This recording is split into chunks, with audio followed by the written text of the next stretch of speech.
solirradio.com.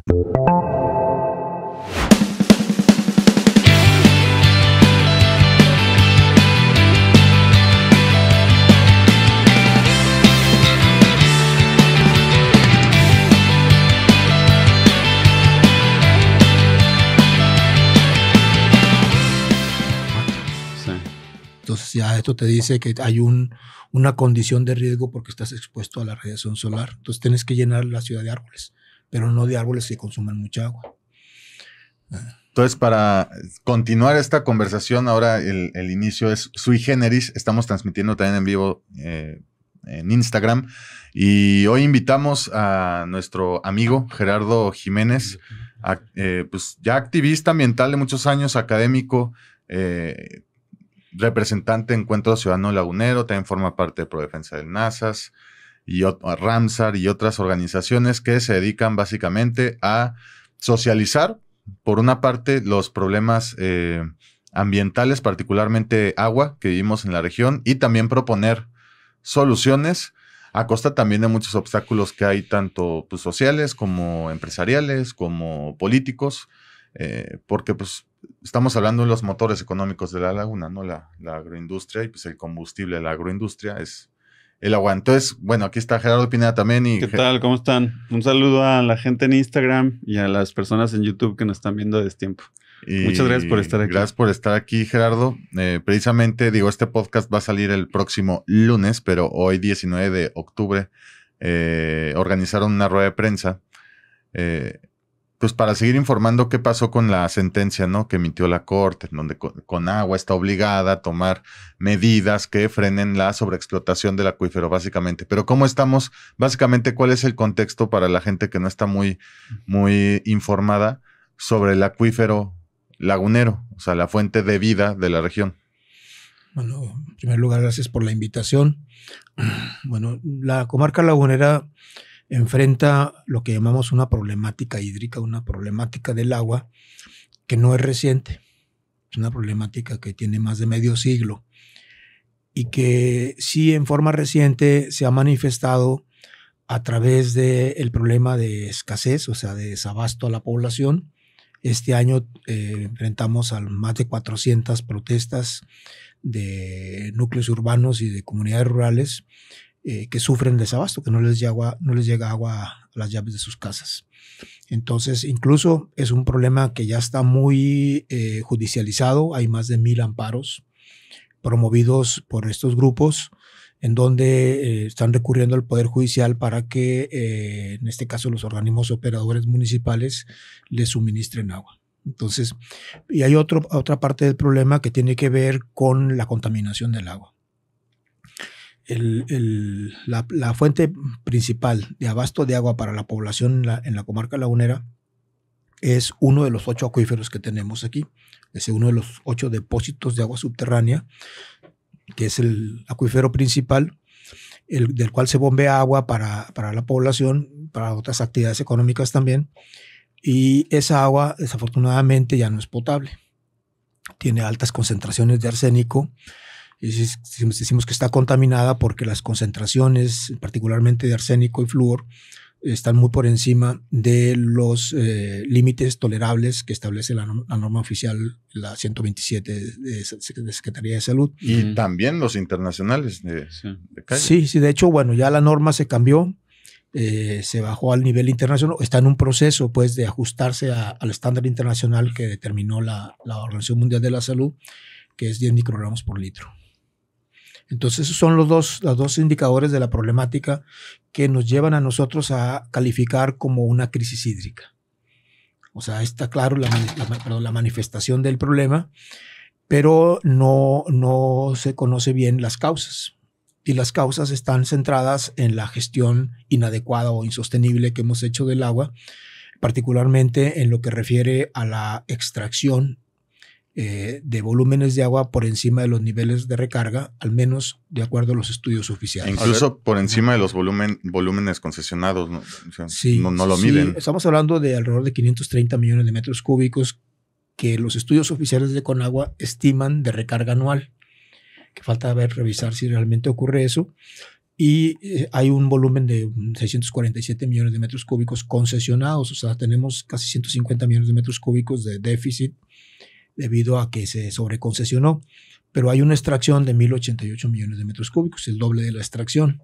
Entonces, nuestro cuerpo de agua dulce subterráneo está en un proceso de sobreexplotación, de abatimiento acelerado de 1 a 3 metros por año, lo cual se manifiesta en un problema de escasez y de contaminación. Ahora, le llamas crisis hídrica y pareciera que acabamos de entrar a una crisis hídrica, pero me imagino que es un tema que lleva décadas, ¿no? Sí, bueno, el tema de la contaminación fue detectado desde hace medio siglo. ¿Ya? Wow. Y los médicos lo detectaron desde los años 60, al menos las publicaciones que conocemos del siglo pasado, pero el problema se ha extendido por toda la región. O sea, los contaminantes, en particular el arsénico, se ha redistribuido en el acuífero. Hay toda una explicación al respecto, y eso hace que ya ahorita prácticamente el agua que bombeamos de la mayor parte de los sitios del acuífero, los pozos, pues no sea potable, ¿verdad? No es recomendable tomarla, y sobre todo durante periodos prolongados. Hay sitios donde las concentraciones son más altas, pero ya no se recomienda, pero estamos tomando agua de garrafón. Recuerdo que alguna vez leí para un reportaje una tesis que hizo, si no me equivoco, Migdi Vargas para la Universidad de San Luis Potosí, en el que hicieron ahí unas pruebas médicas de alguna manera y detectaron, y químicas, que el consumo de agua con altas concentraciones de arsénico generaba esterilidad. Órale. En la población, particularmente lo focalizaron, si no mal recuerdo, en Madero. El doctor Javier Morán, de aquí del Instituto de Investigaciones Biomédicas de la Universidad Autónoma de Coahuila, ha estado estudiando los impactos en la reproducción de la población humana que tiene las personas que ingieren agua contaminada con arsénico en altas concentraciones. Entonces, ellos han detectado precisamente que uno de los impactos es que afecta el sistema reproductivo de las personas. O sea, sí ya hay evidencia científica sobre eso. Los impactos no solamente son ahí, son también problemas de cardiovasculares, problemas cognitivos, sobre todo en niños, y lo más grave es los problemas letales que derivan del cáncer. Cáncer de piel, de vejiga, de riñón, de senos. O sea, estamos hablando de 5 o 6 tipos de cáncer que han venido afectando a la población de la comarca lagunera durante más de medio siglo, y donde no ha habido una atención gubernamental, en este caso el sector salud, carece de registros sobre los afectados hídricos en la salud. Sí. No tiene una estructura institucional para atenderlos.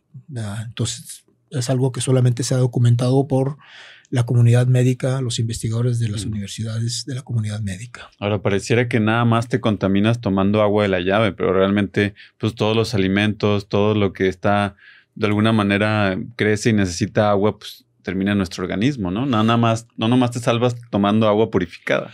Bueno, si preparas alimentos con agua contaminada hay un riesgo. O sea, si preparas alimentos con agua que presenta altas concentraciones de arsénico, sí hay un riesgo. O sea, las manifestaciones del daño no son inmediatas. Requieren un periodo prolongado y dependen de las características de la persona. Sí. Y dependen del grado de concentración y de la ingesta. Entonces, hay lugares que toda la franja norte del Valle Irrigado, de Tlahualilo, Madero, San Pedro, hasta Matamoros y Viesca, en donde las concentraciones son más altas. En la zona metropolitana todavía son relativamente bajas. En muchos de los casos está por encima de la norma, de la nueva norma oficial. Sí. Sí, pero en aquellos lugares las concentraciones son muy elevadas. Entonces, las afectaciones por consecuencia son también mayores. Y es población vulnerable, porque son poblaciones que tienen condiciones sociales precarias, muchos de ellos fuera de los servicios de seguridad social. Entonces, la gente resuelve el problema como puede. Si quieren, le puse aquí, perdón. No se preocupe, si quiere contestar está bien. No, ahorita contesto. Sí, es que eso es como, pues se ha dado a lo largo de la historia, ¿no? Independientemente del abatimiento del acuífero y de de la contaminación del agua siempre le pega a quienes menos tienen. Sí. Siempre le afecta más a las poblaciones más vulnerables y particularmente hemos estado por ahí aprendiendo también que San Pedro, Madero, Viesca son Tlahualilo, ¿no? Por ahí escuché que Tlahualilo ya está en problemas, ¿no? Es un municipio muy emproblemado, pues por la sobreexplotación y por el tipo de industria que jala ahí. Así es. Así, bueno, es por el bombeo que se ha hecho, ¿no? De agua que se destina, pues la verdad es principalmente a la agricultura. Sí. O sea, en la laguna el principal usuario del agua es la alfalfa. O sea, porque la alfalfa, una hectárea de alfalfa te requiere, según el grado de tecnificación, Sí. de una lámina de riego de 1.6 a 2 metros. Estás hablando tú de 16,000 a 20,000 metros cúbicos o de 16 millones a 20 millones de litros de agua, Sí. una hectárea. Si tienes 40,000 Es un hectáreas, montón. estás hablando tú de una demanda de agua equivalente a la recarga o más que la recarga que tiene todo el acuífero. Wow. Entonces, sí se O sea, requiere. en términos de personas, de uso de agua para personas, ¿cuántas personas sería? Bueno, en cuanto a ingesta, Ajá. nosotros consumimos de 2 a 3 litros diarios. O sea, Pero sí, un montón. el uso doméstico anda pues entre 200 y 300 litros por persona. Pero estamos hablando de hectáreas. Bueno, en este caso estás hablando tú de que, para que nos demos una idea, Sí. en 2020, según el censo de población, éramos alrededor de 1.6 millones de habitantes. Sí. Esta población consumimos menos de 200 millones de metros cúbicos. Ok. O sea, estamos hablando más o menos el 40% de lo que consume la alfalfa. Nada más la alfalfa. En el mismo tiempo. Sí, claro. en Wow, un año. 40%. O sea, si nomás fuera, si el agua que está aquí solo fuera para uso doméstico, nos bastaría, digo, hablando Claro. en almacenamiento, Ujú. con las tórtolas. Bueno, mira, Digo- nosotros como habitantes del desierto tenemos una condición privilegiada. Sí. O sea, la naturaleza nos provee de alrededor de 2,000 hectómetros cúbicos de agua en promedio anual, Ujú. que es algo como 2,000 millones de metros cúbicos. Ok. ¿Verdad? De ese volumen, la mitad, estamos hablando, es más o menos lo que se almacena en la presa Lázaro Cárdenas. Ok. El resto es agua superficial que se almacena en otras presas de menor tamaño, incluyendo la Francisco Zarco, de los dos ríos, el río Guanabal y el Nazas, y en otros en 8 acuíferos. Sí. Los 8 acuíferos tienen, según datos oficiales, una recarga de 850 millones de metros cúbicos. O sea, tenemos una oferta considerable de Sí, agua. claro, es mucho. Ujú. Pero la fuente más importante de la cual nos abastecemos es el agua del subsuelo Claro. del acuífero principal, que es el que abastece a la zona metropolitana y a gran parte de las poblaciones rurales y capitales municipales Sí. periféricas. Entonces, la mayor parte del agua está concesionada a la agricultura. Sí. De hecho, el 100% del agua superficial que se almacena en presas Ujú. está concesionada a usuarios, cerca de 38,000 usuarios de los dos ríos, Mm. del distrito de riego 017. Mm. ¿Sí? Y en el caso del agua subterránea, tenemos 8 acuíferos, pero hay uno que es importante, que es el que está aquí abajo, el principal, y otros 7 de menor tamaño. Si vemos nosotros el acuífero principal, estamos hablando de una recarga de alrededor de 500 millones de metros cúbicos, que viene siendo el 25% de la oferta global de agua que tenemos en la región. Ok. Y es el agua que nosotros tenemos que cuidar porque ahí se encuentran las reservas de agua para el futuro. Claro. ¿Verdad? Si tú consideras que con el cambio climático el principal impacto que vamos a tener nosotros en la región Ujú. es un aumento de la temperatura, Sí. como ayer lo expusieron en la reunión para elaborar el plan climático de Torreón, Mm. y va a haber un descenso de la precipitación, datos que también están confirmados en los planes de acción climática de Coahuila y Durango. Sí. Entonces, el principal impacto que vamos a tener nosotros del cambio climático es un problema de déficit hídrico.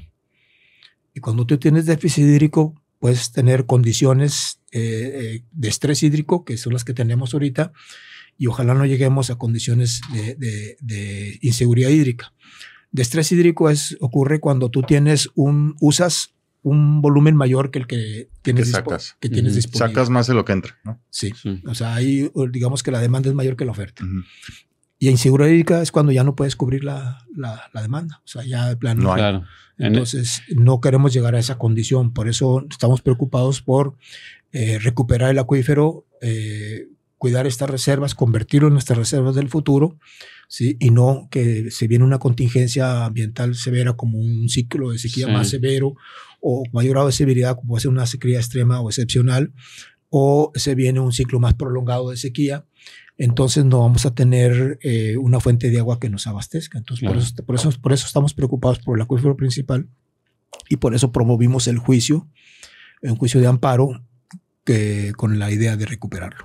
En este panorama a mí de alguna manera pues reflexiona, ¿no? Tanto como pensar en el futuro que va a pasar, pero también como pensar en por qué suceden o por qué las personas que podrían hacer la diferencia y reducir su consumo de agua en las industrias o incluso como gobierno, de alguna manera puedo entender por qué, teniendo todo este panorama, por qué a lo mejor el gobierno de Torreón, no el actual, sino los gobiernos deciden poner cemento en vez de pues permitir que el agua fluya como cuando llueve o permitir que haya ciclos más amigables con la naturaleza de tal suerte que el agua pueda pues tener mejores maneras de seguir su ciclo, ¿no? Su ciclo de vida, ¿no? Pero en ese caso, en su lugar el gobierno pues pone cemento, pone toma decisiones, pone piedritas, pone plantas falsas, ¿no? O sea, toma decisiones que pues no conviven con el ciclo normal del agua.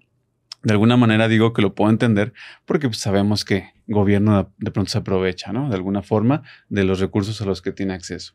Pero el poder económico sí me confunde porque pues ellos mismos necesitan del agua para que sus empresas prosperen.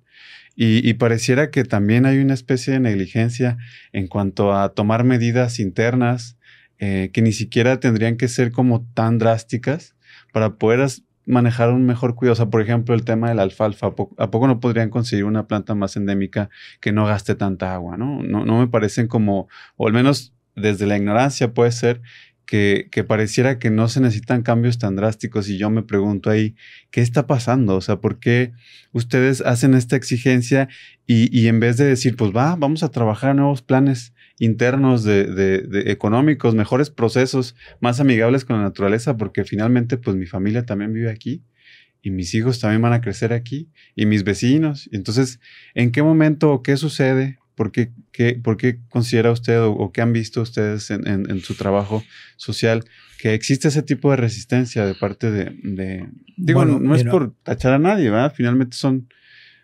Bueno, digamos que hay una gestión deficiente. Sí. Gestión entendemos manejo y uso del agua. Y ahí hay mucha responsabilidad gubernamental, porque es una entidad gubernamental la responsable de la gestión, en este caso la Comisión Nacional del Agua.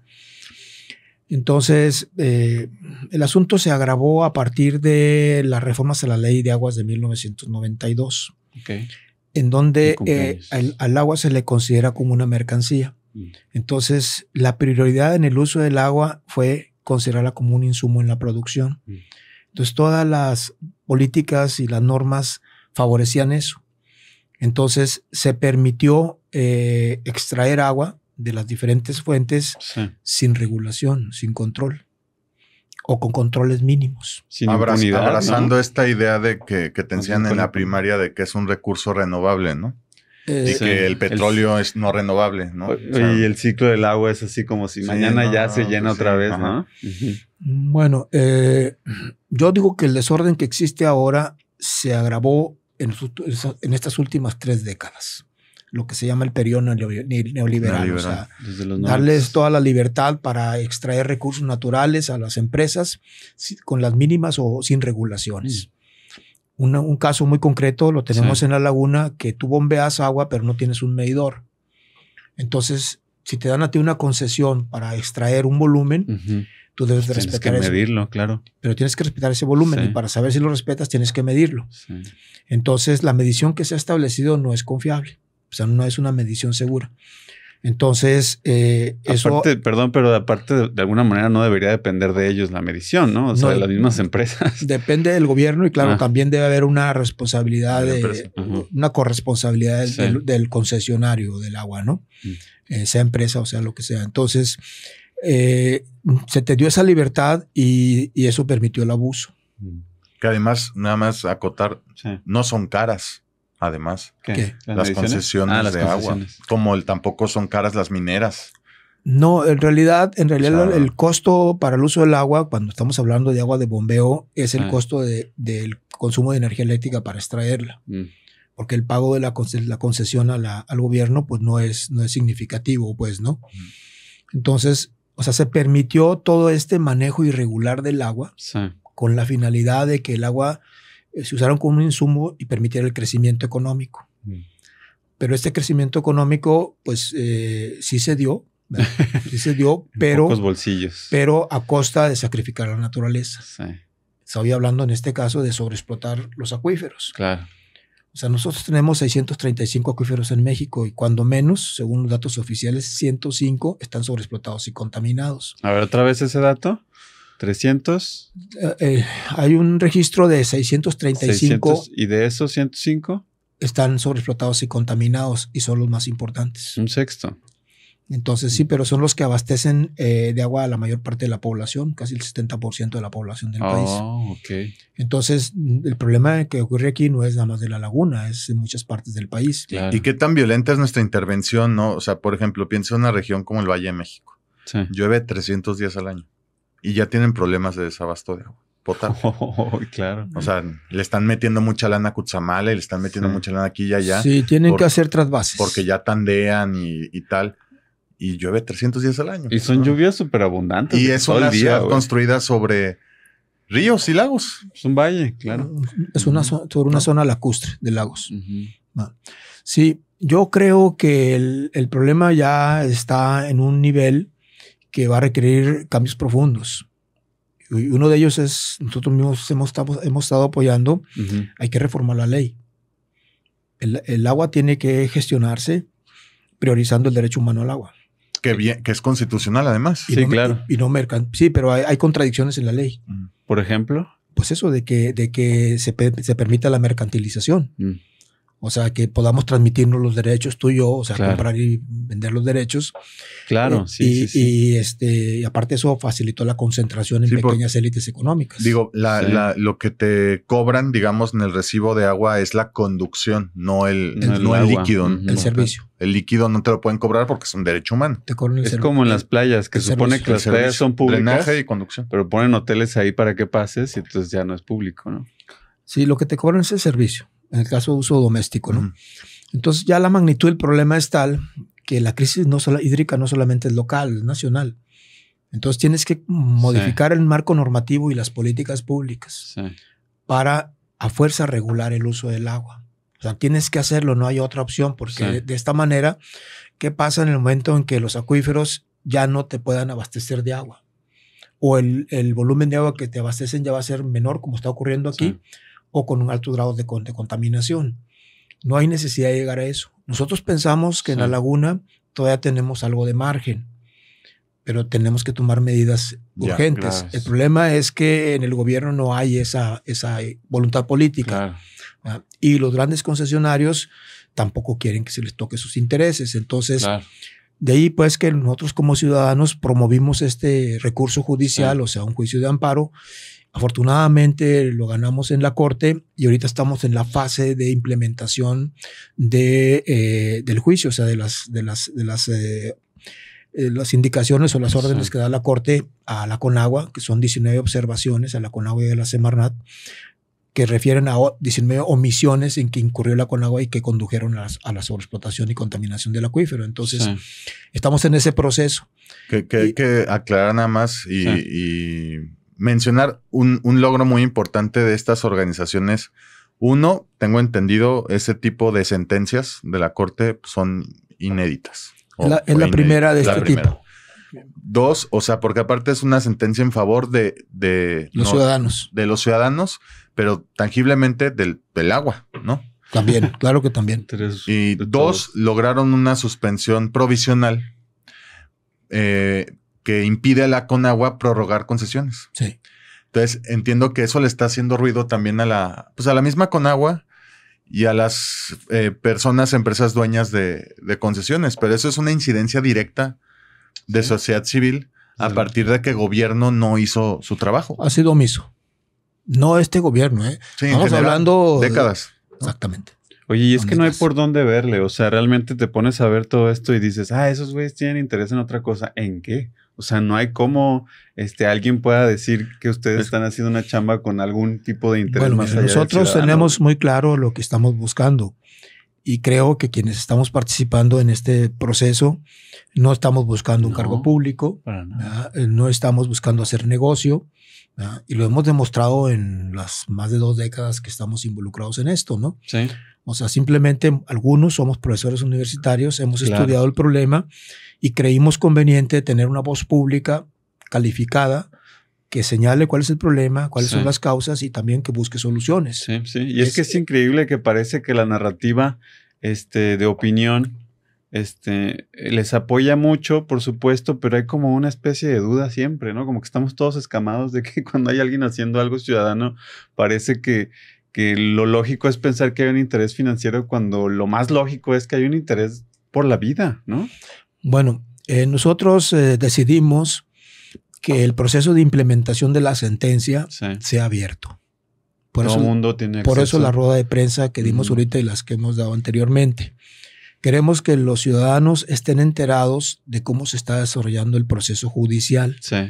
O sea, no tenemos interés en esconder lo que está ocurriendo. Pero es un ejemplo para otro tipo de... Entonces, sí queremos que el proceso sea transparente y público. O sea, no hay... Bueno, quienes estamos involucrados de esto, nadie está cobrando por lo que estamos haciendo. Entonces, es un trabajo honorífico como ciudadanos, porque estamos preocupados por la situación que estamos enfrentando. Y los escenarios futuros, corto, mediano y largo plazo, no son favorables. Entonces tenemos que cambiar la forma de gestión del agua para dar seguridad hídrica a la población y a la economía en los próximos años. Y que más personas se involucren de alguna u otra manera. El otro día pensaba, no es como que esté en mis planes o posibilidades ahorita. Quiero comprar una casa, Torreón. Ajá. Normalmente esos créditos son a 30 años, 25, 30 años. Claro. Pues a lo mejor ahorita no es viable si no me involucro en el tema de la defensa del acuífero, porque pues cuando termine de pagarla a lo mejor ya no puedo vivir aquí. O sea, esperemos que ese escenario no ocurra. Pero igualmente las empresas, si quiere instalarse una empresa ahora con el nearshoring, habrá empresas, como dicen, de gran calado que se quieren instalar 50, 100 años y si ven un horizonte no promisorio de abasto de agua, la van a pensar. Claro. Entonces, es una prioridad para asegurar el desarrollo económico y el abasto a la población, resolver el problema del agua. Y lo que digo yo, pero es a título personal, porque lo ha estado manifestando desde que inició como alcalde, Román Cepeda, constantemente afirma, un saludo al alcalde, que hay agua, que en Torreón hay agua, ¿no? Creo que han perforado ya cerca de 10 pozos. Pozos que además se agotan rápido, ¿no? Porque en realidad no tienen como que la información de qué tanta agua hay ahí donde perforaron. Nomás encontraron agua y la sacan, ¿no? Entonces, eso también al final está haciendo un daño a corto, mediano y largo plazo al acuífero, ¿no? Bueno, mira, yo creo que no está en las facultades de los gobiernos locales, sean municipales o estatales. Sí, yo me refería a la comunicación. Resolver el problema. Al tipo de comunicación. Si algún alcalde dice, yo voy a resolver el problema del agua en mi municipio, yo le diría que no puede. Y lo que tiene que hacer es un esfuerzo. Quizá el esfuerzo que se ha hecho, pues es el que pueden hacer. Hay más cosas que se pueden hacer. O sea, en ninguna de las ciudades de la comarca lagunera ni la zona metropolitana tiene un modelo de gestión integrada del agua. O sea, que desde el agua que tú sacas de una fuente, el agua de lluvia realmente no se puede aprovechar mucho, porque es muy poquita la que se precipita. Estamos hablando de 240 milímetros. Entonces, Pero si tú diseñas un modelo de gestión, que es la opinión que yo les di a las gentes del INPLAN, Sí. gestión integral del agua urbana, entonces lo que vas a hacer es que el agua que tú extraes de una fuente la vas a gestionar de una manera pues, más eficiente y sostenible. Entonces, en este caso, por ejemplo, tú sacas el agua de los pozos y llega de cada litro que sacas de un pozo llega a la mitad a la vivienda. Entonces Sí. tienes ya un problema de Claro, pérdidas de fugas. físicas ahí. Fugas, sí. Se dice que por fugas, pero también no hay una medición confiable. Entonces, ahí ya tienes un problema de eficiencia o de ineficiencia física, ¿verdad? A la margen de la ineficiencia comercial, ¿no? Que siempre Claro. están con números rojos los organismos operadores. Pero entonces agua llega a las viviendas, se usa y se desecha como agua residual. Hay aguas residuales doméstico-urbanas, aguas residuales industriales. Las aguas residuales o doméstico-urbanas tienen menos contaminantes, la que descarga uno en sus viviendas. Esa agua debe pasar por toda una red de drenaje y la red de drenaje también está colapsada. No. ¿Ya? O sea, bueno, en algunos sitios. Sí, sí, sí. Particularmente el sur de Torreón. Y es luego un tema tratas, esa agua tienes que tratarla para reusarla. Sí, Entonces, claro. y ahorita la tratas, no tratas todo el volumen, tratas un porcentaje nada más y la reusas en la agricultura. Entonces, aquí hay que cambiar el concepto. O sea, si tú tienes un déficit de agua, pues aprovecha las aguas residuales.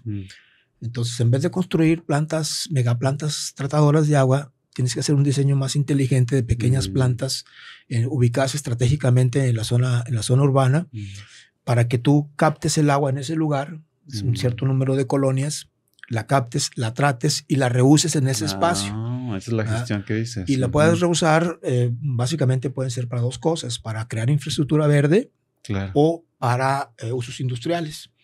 Entonces, ese concepto no es el que priva en las políticas públicas municipales. Genial. Ni metropolitanas. Y en ese esquema, ¿como cuánta agua podría, digo, si es que se puede calcular? No tengo ahorita el dato del volumen de agua residual que se descarga. Pero sí es un montón. Sí, pero tampoco anda, yo creo andar al 50%, si bien nos va, de agua que se trata. Okay. O sea, no toda se trata, porque tú no la puedes reusar tal y como aparece en la descarga, ¿no?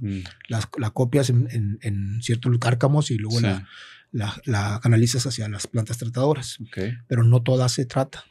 Y la que se trata, o sea, la que le das un tratamiento para reusarla, se termina usando en la agricultura. Entonces, no es el diseño más adecuado. Estoy hablando del agua urbana. Mira, nosotros lo que hemos hecho es construir una agenda del agua, una agenda regional del agua. Porque vemos que la política pública en materia hídrica es insuficiente. ¿Sí? Entonces, dividimos la problemática del agua en 4 grandes apartados. Okay. El agua superficial, el agua subterránea, el agua urbana y el agua ambiental.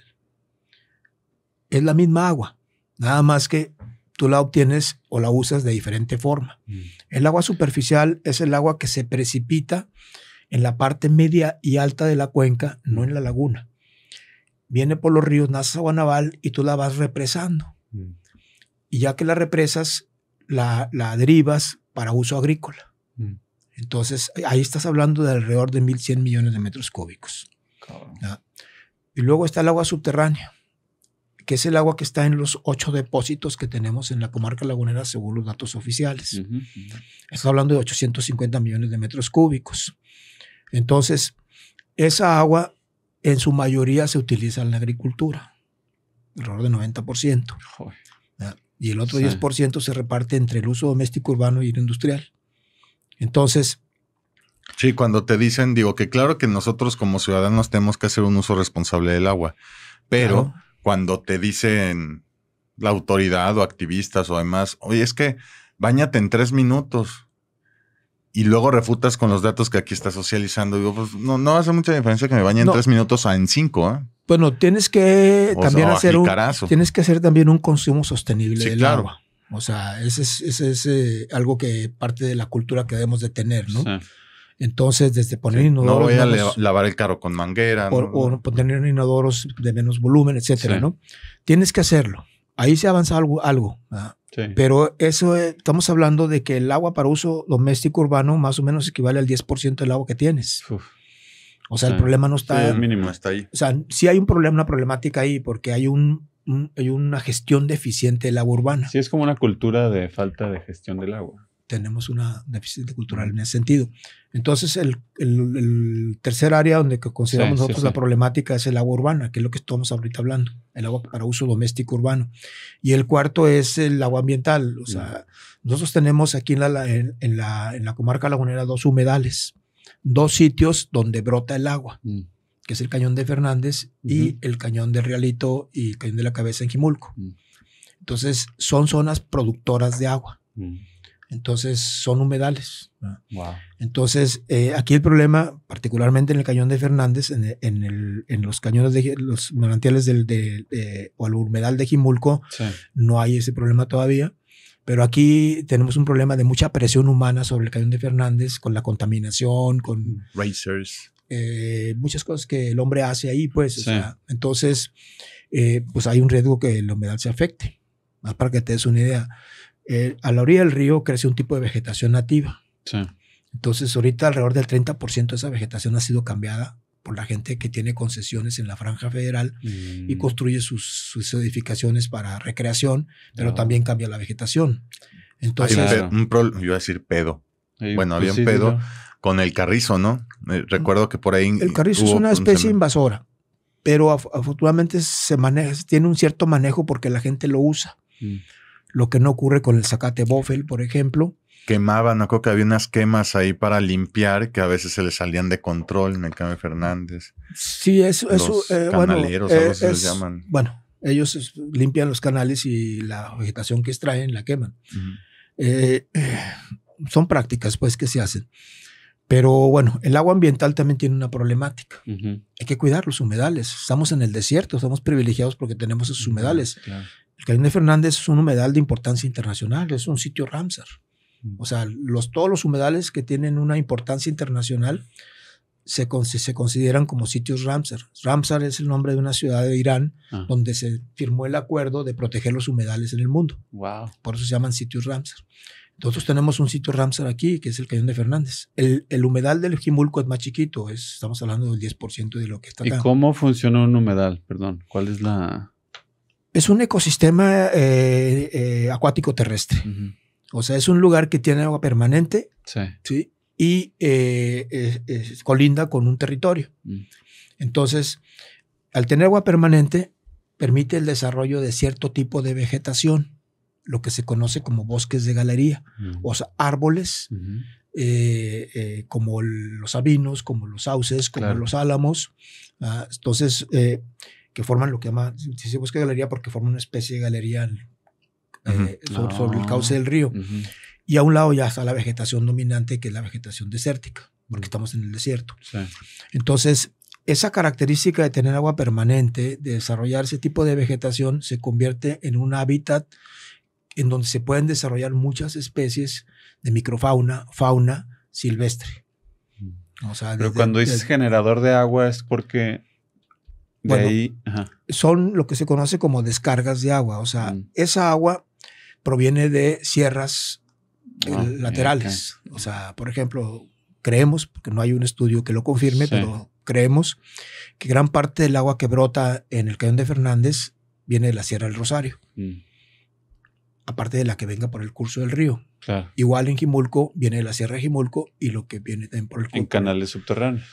Sí, son ríos subterráneos. Sí, eso es lo que te digo. Ahorita también lo vamos a mencionar brevemente con los flujos de agua. Al final el líquido, por temas gravitacionales, siempre entra y siempre sale, ¿no? Se puede tardar un día, se puede tardar 10 millones de años.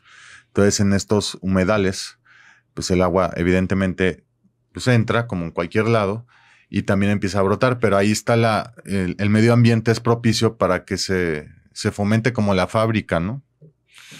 Bueno, hay descargas que generan agua en ese lugar, pero el agua que brota ahí se genera realmente en las partes altas de las sierras, o sea, en todas las elevaciones que tenemos en la cuenca, particularmente en donde se presenta mayor altura, que es en el bosque templado que está en la Sierra Madre Occidental. Entonces, esa agua, por las fisuras, por las fracturas, se filtra a través de la misma vegetación y luego forma escurrimientos subterráneos y también forma los escurrimientos superficiales a los ríos. Entonces, esa agua, nosotros no producimos agua en la laguna. Claro. Esa agua ni en el Cañón de Fernández, o sea, viene de otros lugares más altos por gravedad. Y aquí se hospeda, digamos. Aquí brota, precisamente. Aquí brota. O la almacenamos en las presas. Porque ya no hay, por abajo y sale. Sí, porque ya no hay lagos. O sea, la laguna ya no existe, pues. ¿No? Hay toda una explicación en esto, ¿no? Sí. El asunto aquí es que nosotros somos privilegiados por la disponibilidad de agua que tenemos. Sí. O sea, ya quisieran las principales metrópolis del norte de México u otras regiones económicas tener esta disponibilidad, pero lamentablemente no hemos sabido gestionar adecuadamente o de manera sostenible el agua. Entonces, es lo que estamos propiciando nosotros. Por eso el mensaje que damos nosotros a los ciudadanos es que la sentencia que nosotros estamos implementando nos va a beneficiar a todos. Claro, porque nuestro objetivo es mejorar la gestión del agua. Probablemente algunos concesionarios o usuarios del agua que están haciendo un uso indebido del agua, que la extraen ilegalmente por encima de los niveles que les han sido concesionados, presupongo que se van a ver afectados.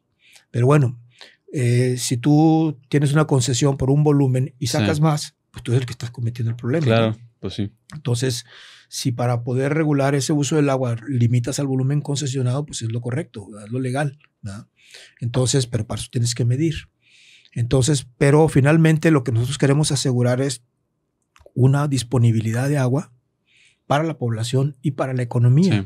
Sí. Entonces, ahora, si tomaran unas decisiones, tanto gobierno como empresas, si dijeran, pues bueno, o sea, vamos a abrirnos a ustedes que son expertos, seguramente encontrarán formas de crear mejores procesos, mejores maneras de gestionar el agua para que no se vean tan afectados las empresas financieramente, porque realmente yo creo que ese es el tema, el saber resolver la gestión del agua. O sea, me imagino que habrá formas internamente en las empresas que tú digas, puedes usar esta misma cantidad y tener el mismo producto. Y que no sean tan radicales, porque la radical sería vete de aquí.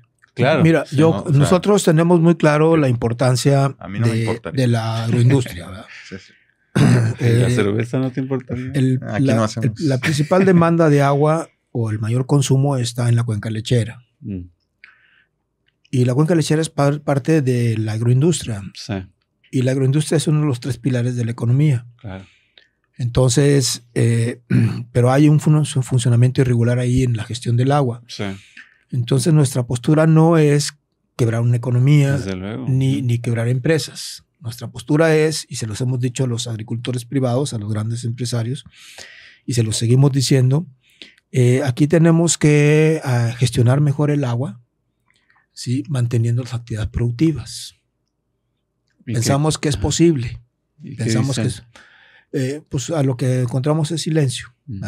Silencio. Pero queremos, mira, pues produces 8 millones de litros de leche al día. Decías ahorita que hay 500,000 vacas, ¿no? Más de 500,000 de vacas. A ver, a mí sí me gustaría que nos pusieras en ese contexto. 8 millones, decías, 8 millones de... litros al día se producen en la comarca lagunera. Sí. Y luego le decías al empresario, ¿podrías hacer o qué? No, yo creo que todo este proceso sí va a implicar un cierto ajuste económico. Ok.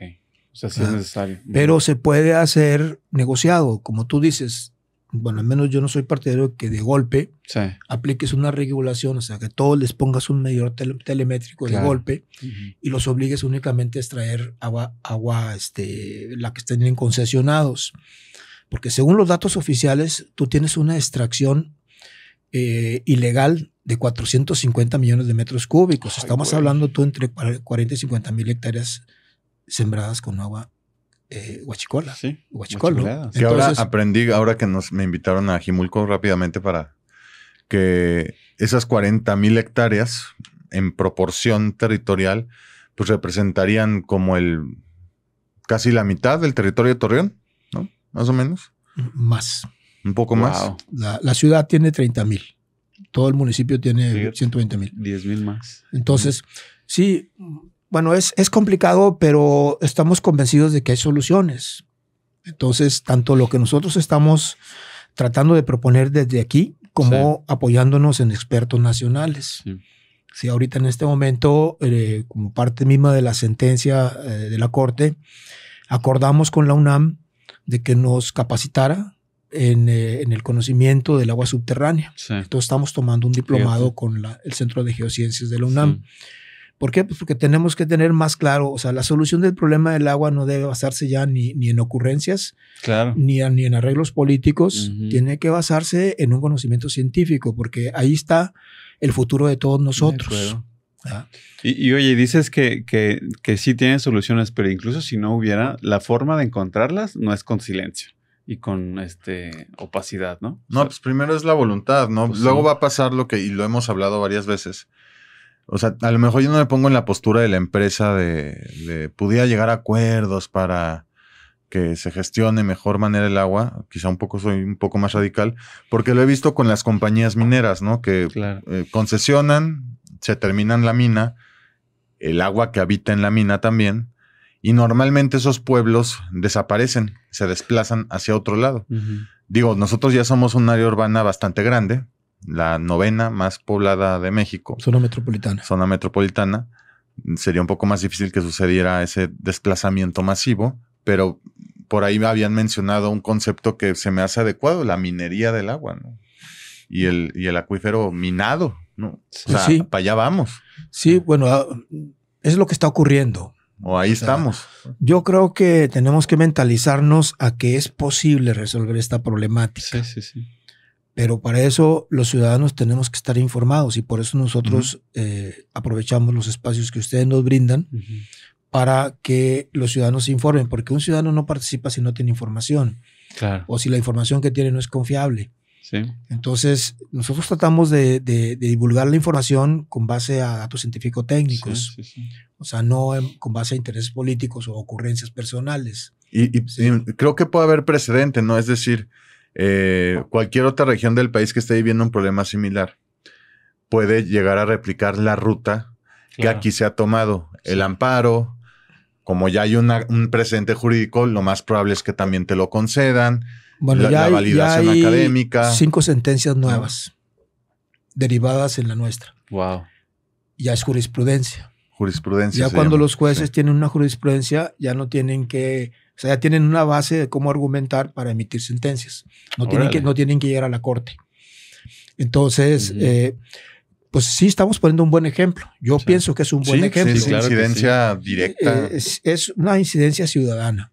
ciudadana. O sea, mira, se habla mucho de sociedad civil. Sí. Yo participo en el Consejo de Cuenca como representante de la sociedad organizada.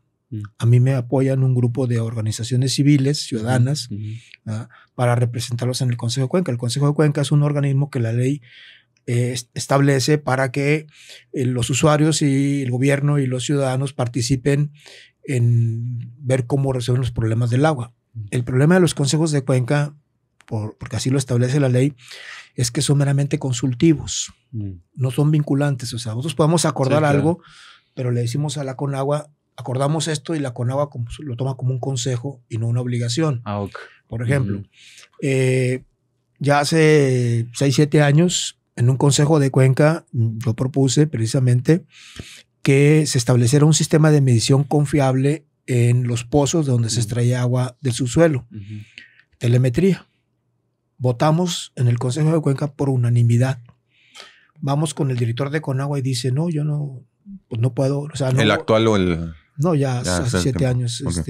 Pero diría lo mismo, me imagino. Sí, diría lo mismo. Luegue, ¿no? ¿Se llamaba? Bueno, estamos hablando del director regional Ah, ok. del organismo de Cuenca. Entonces el director dijo, bueno, pues es un consejo. ¿Verdad?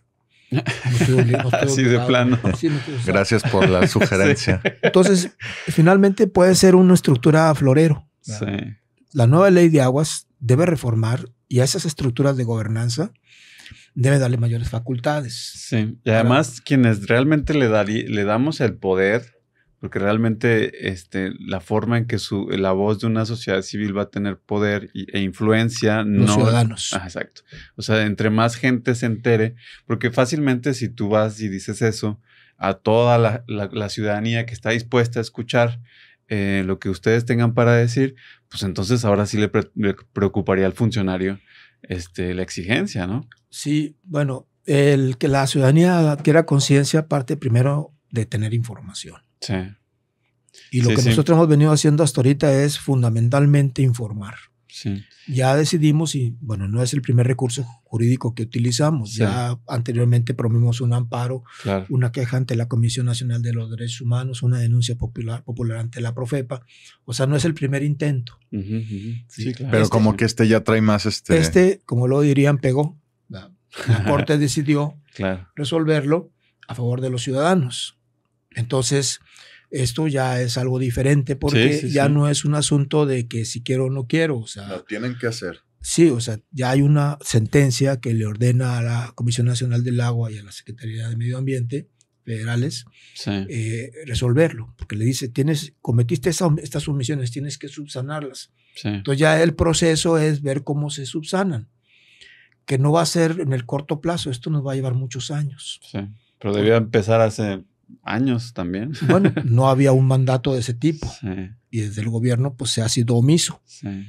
No es contra el funcionario actual, el gobierno actual. Es la estructura. Es ya una política sistémica basada en un marco normativo que permitió esto.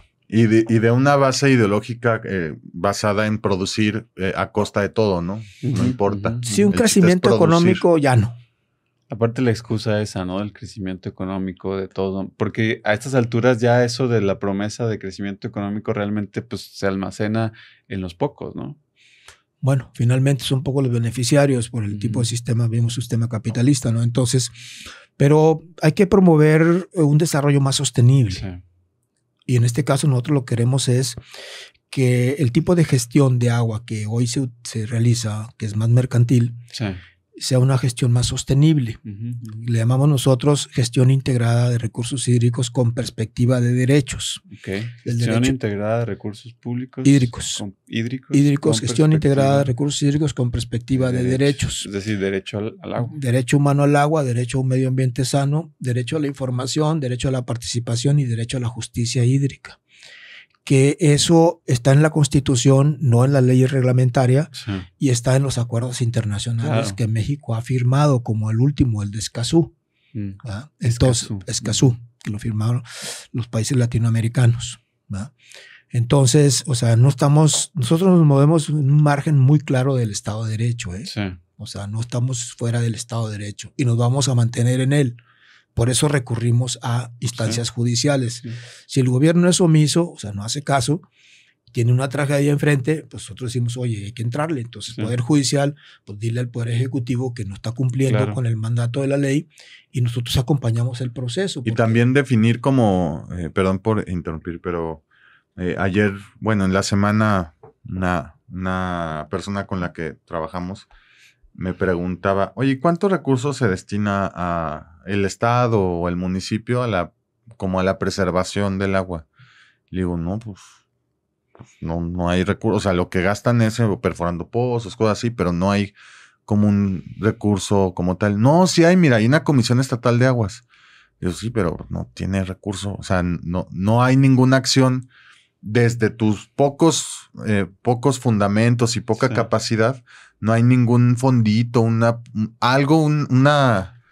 estrategia. Tú imagínate que eres hiperlocal para alcalde, ayudar a algo, ¿no? O eres gobernador. Tienes estatalmente al menos un tiempo determinado en que vas a ejercer la función. Sí.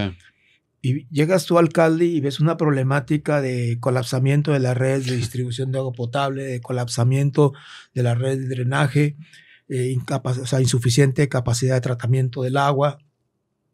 Y luego ves la gente que te está presionando porque no tiene agua en sus llaves, y luego te dicen que hay gente que está afectada en la salud por el agua contaminada. Entonces, si tú ves los fondos que tienes, pues tus fondos no van a ser suficientes, porque si quieres rehabilitar la red, vamos pensando en Torreón, 2.500 kilómetros, quieres rehabilitar la red de distribución de agua urbana, tienes muchos lugares donde no se ha rehabilitado en décadas. Sí, ni siquiera el tiempo te va a dar. Entonces vas a decir, bueno, para yo rehabilitar todo esto necesito estar en la presidencia 5 o 6 periodos. Sí. Y no se puede. O que Entonces más allá del sí, partido lo que voy a hacer yo es, pues, de bombero. ¿Ya? Se colapsó un lugar, pues voy y lo parcho. Se colapsó otro lugar, voy y lo parcho. Ahorita les van a dar fondos federales de agua saludable para rehabilitar zonas, Sí. o sea, redes completas. ¿verdad? Parches, más parches. Pero ya son redes más completas, o sea, ya en zonas, no la callecita que se colapsó. Sí, sí, sí. ¿Sí? Entonces, pero nada más para las redes de abasto de agua, no para el drenaje, que es otro problema. Entonces ves la magnitud del problema y tú dices, pues los márgenes que tengo son muy pocos. Imposible, claro. Entonces, pero si hubiera una planeación, o sea, con ese modelo de Si gestión, termina uno y el otro le sigue. de gestión así. integrada de los recursos hídricos, diría, bueno, yo Sí. voy a atender la rehabilitación de acuerdo a mis capacidades financieras de estas zonas y que el segundo, o sea, hagas una planeación a Sí, mediano claro. largo plazo. Y así está el Estado. O sea, las comisiones de agua de los estados pues, tampoco tienen muchos fondos. Ujú, ujú. Entonces, pero no hay eso porque tú vives el momento político, ¿no? Sí, Entonces tú, cuando tú dices, yo prometo que voy a resolver el problema del agua, alguien que lo conoce va a decir, no es cierto. Vas a ser la de bombero temporal del problema del agua. Es como si alguien te dice, me acuerdo cuando Rosario Robles la nombraron secretaria de Desarrollo Social, dijo, voy a resolver el problema de la pobreza. Sí. Yo dije, ¿por qué miente? Sí, sí, sí. No puede resolver el problema. Es un problema. Lo va a mitigar, Ujú. que es lo que ha hecho este gobierno, mitigar. Lo va a atender, o sea, pues finalmente nada más. Mitigar es evitar que truene, ¿verdad? Ujú, ujú. Entonces, es lo que están haciendo porque los gobiernos municipales no tienen facultades legales para regular las concesiones. O sea, no Son está federales. ni en los alcaldes ni en los gobernadores el resolver el problema del agua porque está en el manejo de las concesiones y las concesiones las extiende el gobierno federal. Pero aparte, se callan. Ningún gobernador, ningún alcalde te va a levantar la mano y decir, oigan, el gobierno federal, el problema está en las concesiones, en la sobreexplotación del acuífero. A mí me toca enfrentar la presión de la gente, ¿no? Pero no, prefieren no. Se callan y mienten. Podemos encontrarlos también. Y omiten. Y finalmente, o sea, lo que sí podrían hacer es ser muy transparentes respecto al bueno, se cuidan de no hacer declaraciones que afecten los intereses de los grupos económicos que están apoyando monopolizando el agua, pues, o que tienen algún tipo de responsabilidad, en este caso, por ejemplo, en la sobreexplotación del acuífero. Sí. Entonces, pues dicen, voy a estar 3 años, y en los 3 años, pues lo que hago es bajar la presión. Sí. Pero no lo pueden resolver. Son 3 años que muchos de los puestos políticos, tanto en la alcaldía como en el cabildo, son, digamos, expectativas a largo plazo, ¿no? Es decir, el alcalde ahorita seguramente tiene intenciones más allá de ser nada más alcalde de Torreón, intenciones políticas, o de sobrevivir más allá, que su carrera política sobreviva más allá del puesto en el que está actualmente. Entonces realmente... Casi todos los políticos tienen esa situación. Ajá, entonces justo no están pensando para nada en el impacto que tienen entre los 3 años que les toca, sino pues en invertir para el futuro de ellos. Pero aparte no, el margen que tienen legalmente no les permite. Sí, no sí. da. Digo, está imposible por todos lados, digamos. Incluso desde la federación, pues las concesiones se firman a 20, 30, 50 años, ¿no? Entonces, tiempo. O a 10 años. A 10 ¿no? años. Y ahorita, rápido también, porque son un chorro de temas, pero quería preguntar, ahorita usaste la palabra mitigar, ¿no? Sí. Pues agua saludable es algo también que no resuelve, mitiga, ¿no? Mira, pues hay una decisión presidencial de hacer esta obra. Nosotros pensamos que no se enfoca en el problema central, porque el problema central es la sobreexplotación. Sí. Pero es muy complicado, ¿verdad? Entonces, lo que hizo el gobierno federal es no enfrentar el problema principal y encontrar una solución que mitigue.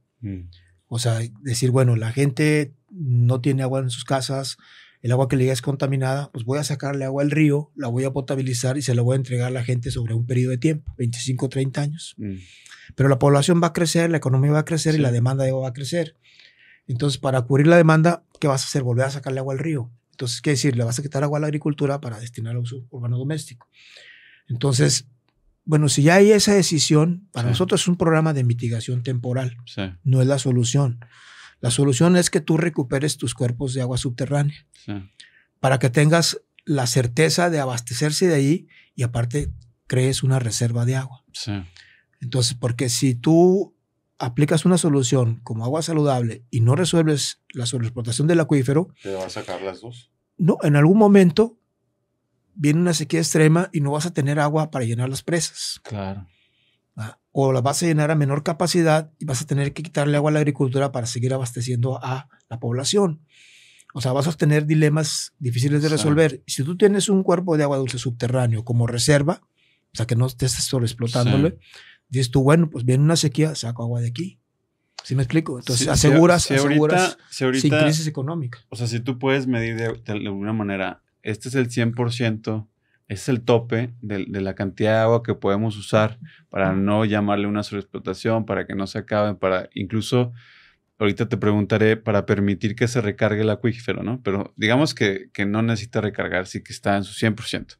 Actualmente, ¿cuánta más agua se utiliza arriba del 100%? ¿Y cuánto tendríamos que bajarnos para permitir que orgánicamente se recargue y llegue? Bueno, si nos centramos en el acuífero principal, se extrae el doble. Doble, o sea, 200%. O sea, estamos hablando los datos oficiales sobre pozos concesionados, pero se habla de pozos clonados ilegales, que es otro volumen que no estás contabilizando aquí. Ya estás sacando el doble. Sí. Entonces, si tú quieres hacer un manejo sostenible del agua subterránea en los acuíferos, tienes que estabilizarlos. Ajá. Estabilizarlos quiere decir que la recarga sea igual a la extracción. Ok. Para que permitas que se mantenga ese cuerpo de agua. Entonces, estamos muy lejos de eso, porque tenemos un desbalance, es un desbalance hídrico y es a la vez un desequilibrio ecológico, el más grave que enfrentamos en la comarca lagunera, de más de 70 años. O sea, de más de 70 años que hay, es más el agua que se saca que la que se... Sí. Entonces, tienes un acuífero ya muy abatido y también muy contaminado. Entonces, recuperarlo te va a llevar un esfuerzo que a ustedes son los que les va a tocar maniobrar para eso. O sea, las siguientes generaciones. Sí.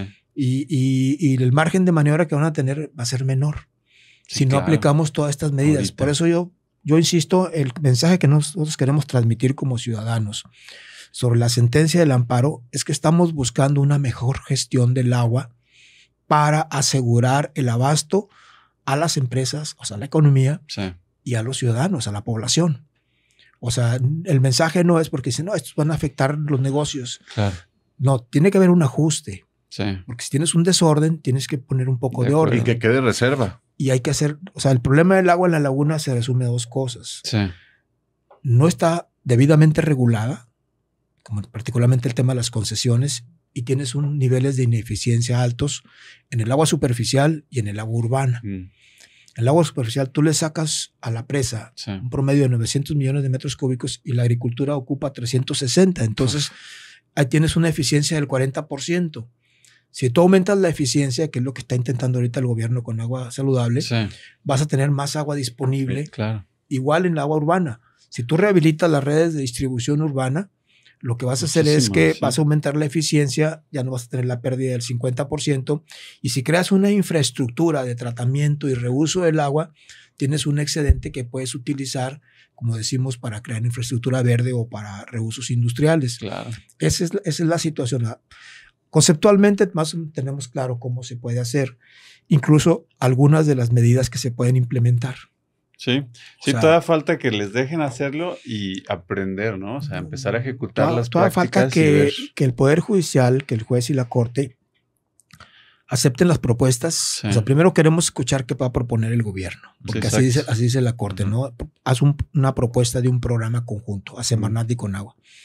Una vez que lo conozcamos, vamos a decir, bueno, pensamos que estas medidas no son suficientes, no son las adecuadas, no son las prioritarias, y tenemos estas contrapropuestas. La sentencia de la Corte nos permite eso. Entonces no vamos a llegar a la mesa a pelearnos con Conagua.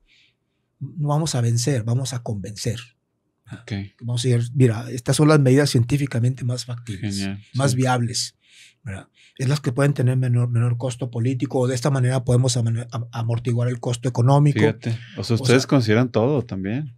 Pues estamos tratando de hacer... Económico, político, les están haciendo la chamba básicamente. Pues sí. Hay una omisión del gobierno, hay una omisión en donde ya está enredado. Ya sus capacidades son muy limitadas. Muy pocas.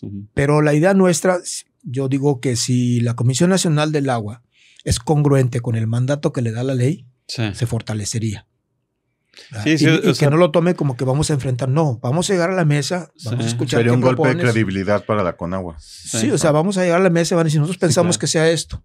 Si creemos que el programa que proponen es el adecuado, lo vamos a apoyar. Claro, Sí. es que ustedes son los que están abiertos. Y, Ustedes y es si- como... y si creemos que hay partes que no, entonces le vamos a hacer las contrapropuestas, Claro. pero sobre una base de una discusión científico-técnica, ¿no? O sea, lo que es verdadero, no lo que a mí se me Sí, sí, ocurra, sí. o para Lo que me proteger- convenga, ¿no? Sí, anda, a proteger tal o cual interés. Sí, El interés prioritario es la naturaleza y los ciudadanos. de acuerdo. Eso Sí. es, hay Porque que además partir- también ellos son ciudadanos y también les conviene la naturaleza. También tendrían que enfrentar los costos económicos y políticos, Sí. sobre todo los económicos, de que también no tengan agua. Tenemos que ya terminar Sí. aquí, ya nos están pidiendo. Muchas gracias, Gerardo, Qué por locura. venir. Da para como Mucho, una sí. temporada de 26 episodios Ya sé. el tema. Digo, está claro que el tema se va a sí. llamar la gestión del agua, Sí. ¿no? El hoy, este capítulo. Y bueno, Ahí y por está el ahí problema. Sí. se cerraría nada más con siempre que hablamos de agua, la repito, la aprendí en algún taller que me dieron. Si no nos une el agua, no nos unirá nada, ¿no? Entonces, creo que por ahí va el Para los asunto. habitantes del desierto es clave. Y Muchas bueno, gracias. ahí nos escuchamos la próxima. Pues muchas gracias a Gracias, ustedes por la Cristian, nos vemos. invitación. ¿verdad? Con todo gusto, y qué bueno que los jóvenes se están preocupando por esto, porque pues nosotros vamos en un